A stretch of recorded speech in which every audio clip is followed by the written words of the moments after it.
Great. Welcome, everyone, to this meeting of our Environment, Peace, and Security Working Group. It's a pleasure to have you here today. This group of the Community of Practice on Environment, Climate, Conflict, and Peace formed at the beginning of 2025 out of a curiosity to better understand a number of different dimensions related to environment, peace building, security, climate change, both from the expertise of members of our community of practice and also from a number of different types of actors across the climate security landscape. So we have a number of different learning sessions happening online. We kicked off in March with a pre-briefing, and we continue over time. We were joined by the EU a couple of weeks ago.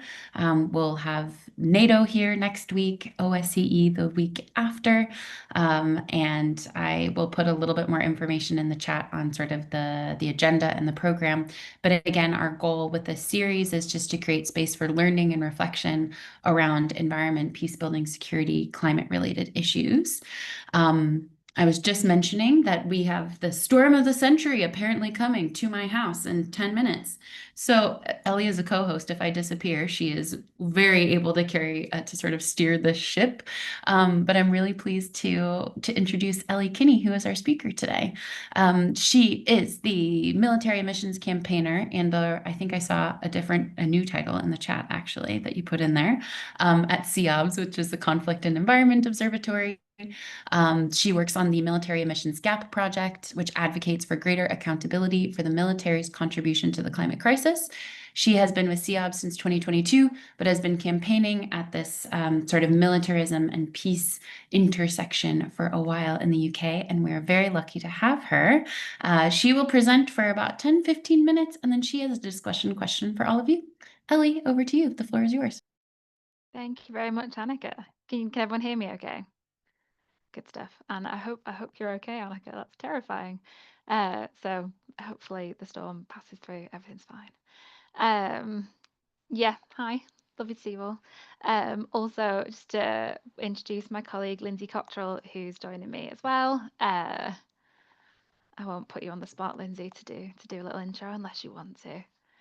But Lindsay is Environmental Policy Officer at the Conflict and Environment Observatory with me. Fab. So yeah, as Annika said, we've got a little kind of sort of hopefully pretty brief whistle stop tour of military emissions, military and conflict emissions. And then yeah, hopefully the rest of the session will be a bit more interactive and an opportunity to ask questions and things. So I am gonna go ahead and share my screen.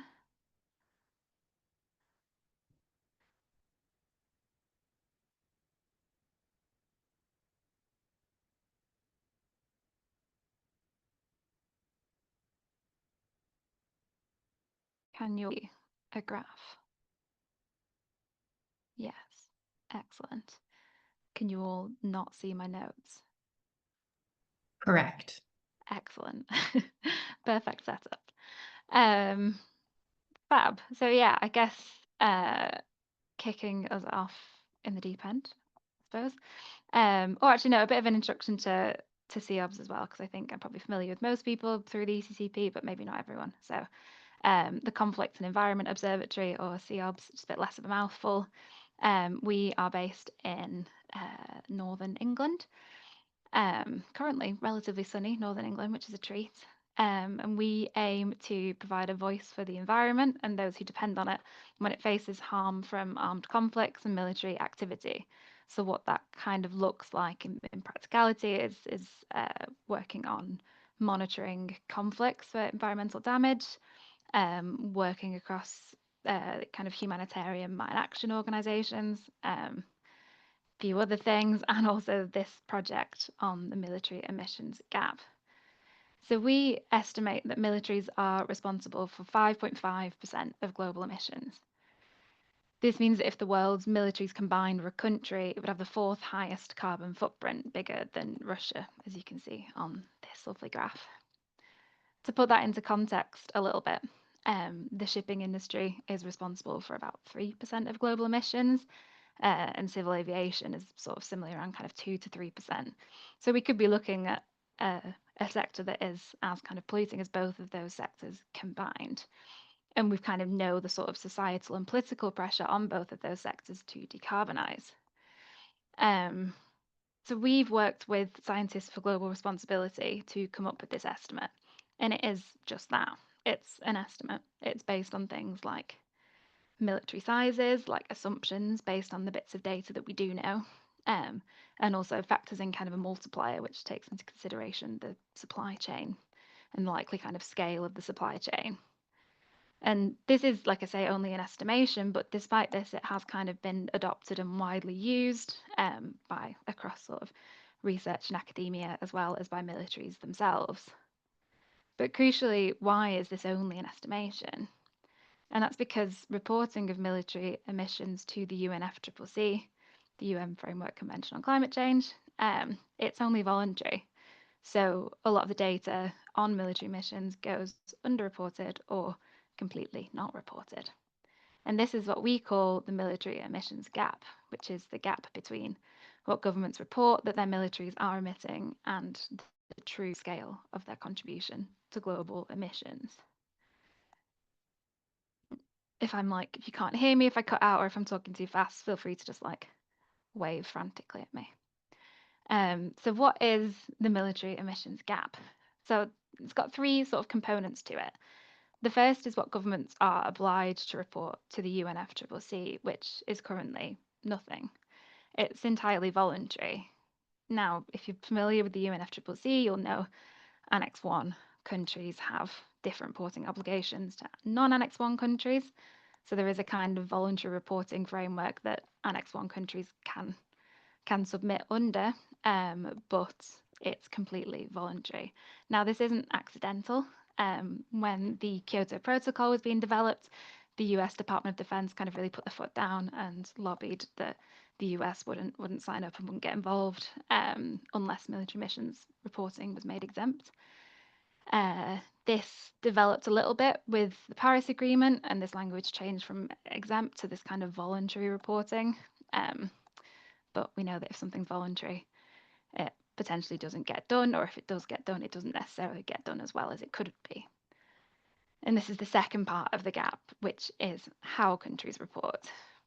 Now, at the moment, there's probably only about 4 countries, last time we checked, who choose to report in line with the UNFCCC's guidelines. And then a handful of other countries kind of report bits and pieces of data, but most don't fully report all of the military emissions, or they possibly lump them in together with civilian emissions, which makes it hard for researchers to kind of be able to disaggregate this and attribute a full picture of military emissions. Like, frankly, or simply put, the reporting just isn't transparent. And then the third part of the military emissions gap is what countries don't report. Now, emissions data that is voluntarily reported is often things like energy use at bases or maybe fuel use from equipment, but military emissions is so much more than this. In particular, the defense industry and the military supply chains. If you have a look at comparable industries, you can see that this can be up to kind of like 7 times higher than an organization's own emissions. So you kind of start to build a picture of the real scale of underreporting going on here. So if we have a look at the data that we do have, it looks a little bit like this. For the militaries that do choose to report, this is usually scope 1. So this is using the kind of terminology of the greenhouse gas protocol, which is scope 1, 2, and 3. So the militaries that do choose to report is usually, scope 1, kind of like fuel use, and maybe a little bit of scope 2, like energy use. When we start to look at scope 3, which is kind of your wider supply chain, the data starts to drop off. There's very limited data here about this. And then we can also have a look at something that we in our framework about military emissions reporting call scope 3 plus, which is the climate impacts of warfighting itself. We have no official data on this. This isn't kind of captured, which means we have very little idea of how much ongoing wars are setting us back in our kind of fight against the climate crisis, and how much they're kind of, worsening the humanitarian situation at the moment. So when, and if this does feel like a whistle stop tour, there'll be lots of time for, for questions afterwards. So when Russia invaded Ukraine in 2022, the initiative on the greenhouse gas accounting of wars was set up to attempt for the first time to comprehensively estimate the emissions from any ongoing conflict. There'd been a little bit of work done before from like organizations like the Cost of War Project in the US, who kind of looked at historical wars, but this was the first time that anyone's kind of done something of a really specific ongoing conflict. And you can see on the graph, so this is from the latest report, looking at the last 3 years, their latest estimate suggests that, yeah, these total 3 years of the war has resulted in additional emissions which are equivalent to the annual emissions of Austria, Hungary, the Czech Republic, and Slovakia combined, which is also equivalent to having about 120 million petrol cars on the road for a year. So, like, huge amounts here. And as you can see on the graph here, there's kind of the sources of emissions. Some of them you might think are quite obvious, things like burning landscapes and like fuel-hungry tanks and that kind of thing. But in other cases, it's a bit less visible, like the need to reroute long-haul flights to avoid dangerous airspace. So following on from this precedent, researchers have started to look at other wars because if the previous estimation is coming out with some big figures, and this is just one war. So following on from this, there's been the development of a recent estimate which has had suggested that the climate cost of destroying, clearing, and rebuilding Gaza could equal the combined greenhouse gas emissions of Costa Rica and Estonia. And again, kind of, yeah, if you look at the breakdown of what this might look like and where these sources come from, you can see that some of it might be sort of what you'd expect. Again, sort of things like we've got 30% coming from US weapons and kind of other military supplies that come in from long haul flights. You've got about 20% being attributed to Israeli aircrafts and bombs and artillery, and fuel from other military vehicles.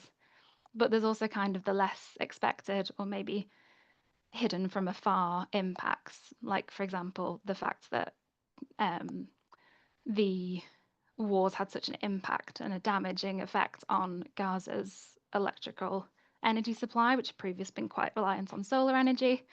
And now people have had to transition to using kind of quite dirty diesel fuel generators, which has really changed the landscape for energy generation in the area. And that's contributed, they've put it at 7%. And I think it's really important when we kind of talk about this to consider these figures alongside the very visible human cost of these wars. And I think it's important to hold these two things together next to each other. I think data really helps us build a picture of how damaging these large scale wars are, not just on this kind of immediate humanitarian level, but also considering the long term impact too.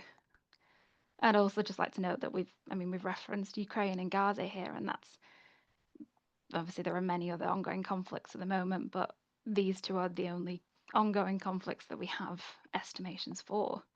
And they're kind of a standardized approach to measuring conflicts within the UNFCCC would really open up the possibility to be able to kind of understand a whole range of conflicts a lot better. But it also goes far beyond warfighting itself.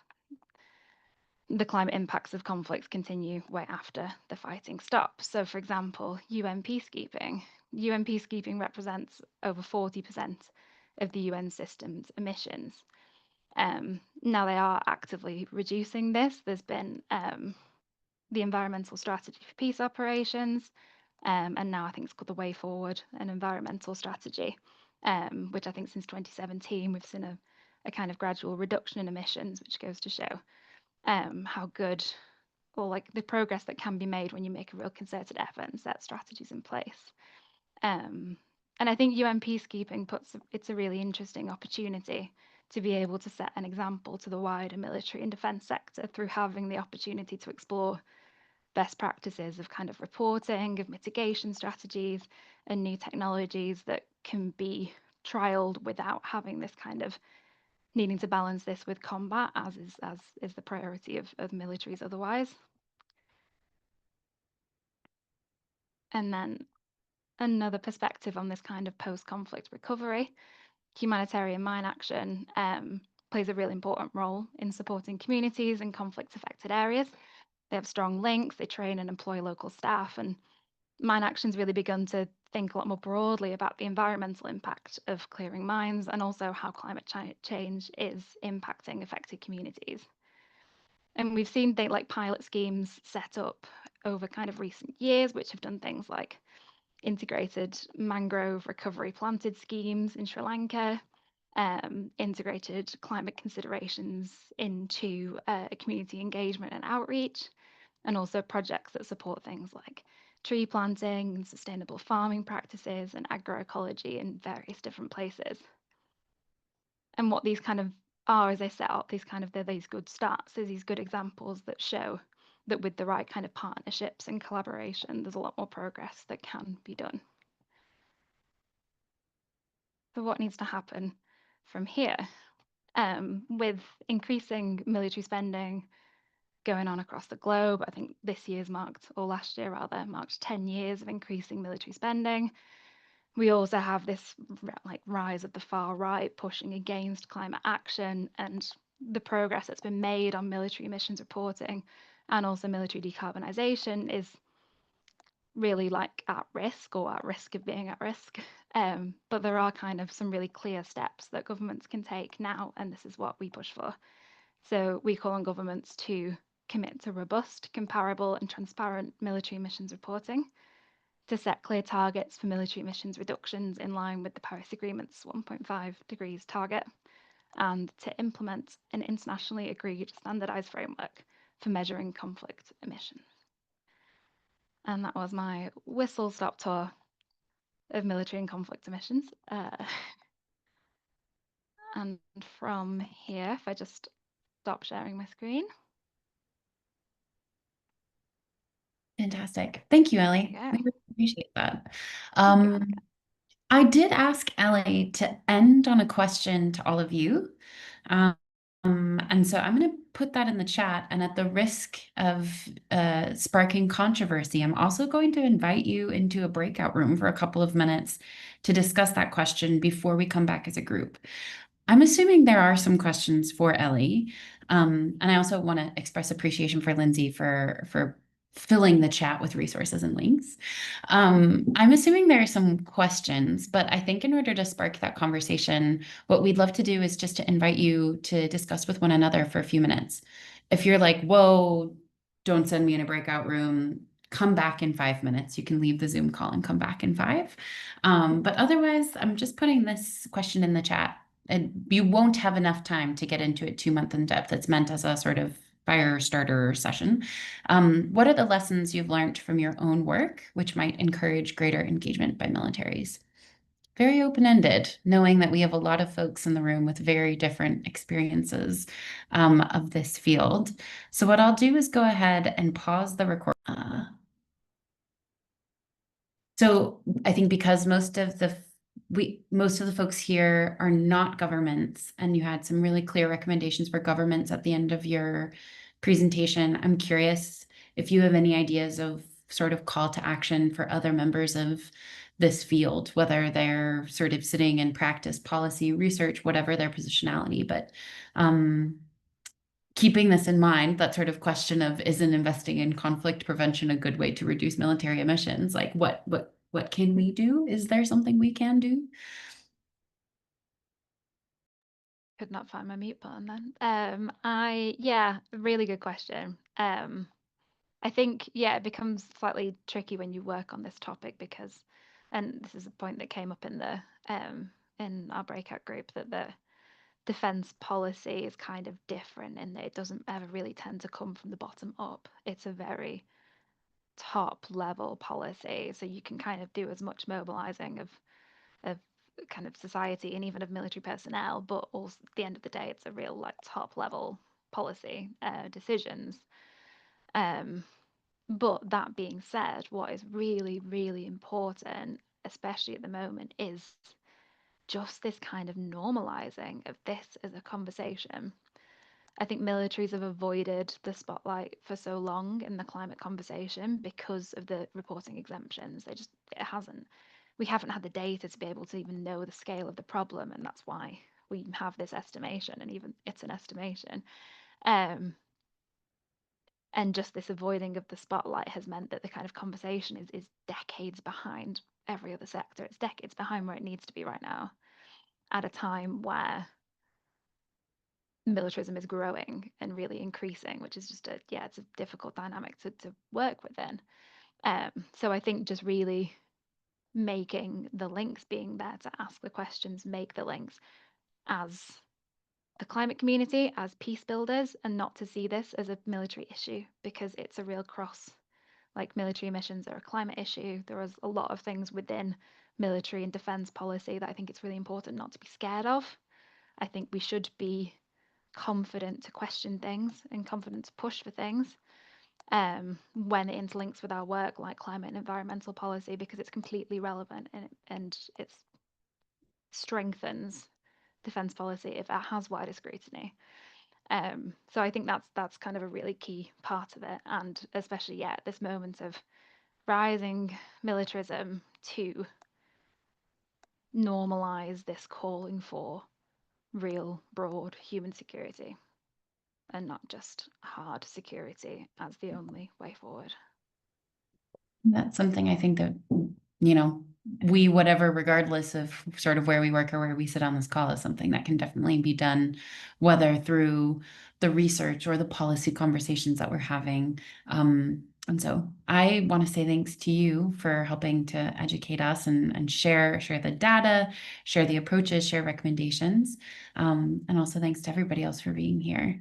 I've definitely learned a lot and continue to learn from you over the years. I, about 30 minutes ago, put a couple of our upcoming sessions in the chat. So while everybody, yes, please gives Ellie a virtual round of applause. Just a reminder that we have some other sessions coming up to continue our conversation around climate security, around the security sector as it may be. And I look forward to seeing you online again next week and the week after. This is a busy month for this group. And I wish you well. Thanks again, Ellie. Thanks everyone, and thanks Annika. Thank you.